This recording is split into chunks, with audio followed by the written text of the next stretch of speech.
Hey everybody, it's Mike Whiteside here with Black Dog Salvage, and I've got a project I've been wanting to do for quite a while. We always get a lot of airplane parts in, and they're one of my passions because airplanes and boats are aerodynamic and hydrodynamic, so they have shape. They have it is pretty sexy as far as I'm concerned. But I've got a drop from a G1, which is a Gulfstream 1 aeroplane. It's a twin prop, kind of a commuter's Gulfstream. Everybody probably knows these days for all the luxury jets that they make. I'm gonna go underneath here and just show you. This is the inside of the wing, and this isn't a wing. This is a flap. And if you know aviation, flaps are what they put down to land and take off. It gives them more lift. And this was the bottom of the flap. This was the top.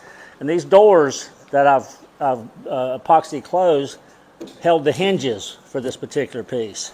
So what I did, I used drops. Again, these are drops from another project.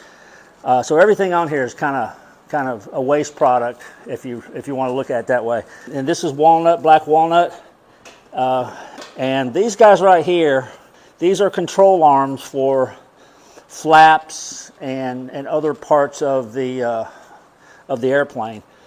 It was basically, this was painted. It had a white paint on it with a primer. I stripped the whole piece down, and then I started the buffing process. Kind of what it looked like before I started polishing. Okay, so it was wet sanded with a 600 grit wet dry sandpaper.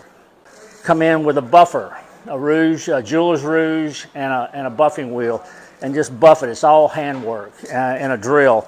I made this particular piece because it doesn't have the regular shaft on it normally. This is what they usually come with. You can buy these at any big box store. What I normally do is I'll put in a little stronger. I'll use a wet dry. If you're not familiar with wet dry, this is it here. This is a 600 grit, which is pretty fine, but in polishing it's pretty coarse. And so I don't go too far into it. I just take a spot, right, get it wet, and I'm just going to show you right here kind of what it would look like. And you just rub it.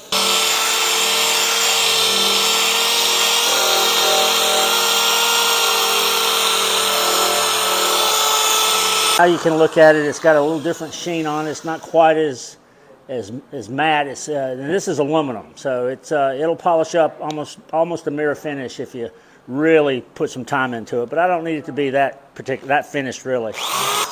All right, so it's pretty satisfying when you do something like that because you're bringing it from a really dull finish to a nice polished finish, and it really is kind of cool.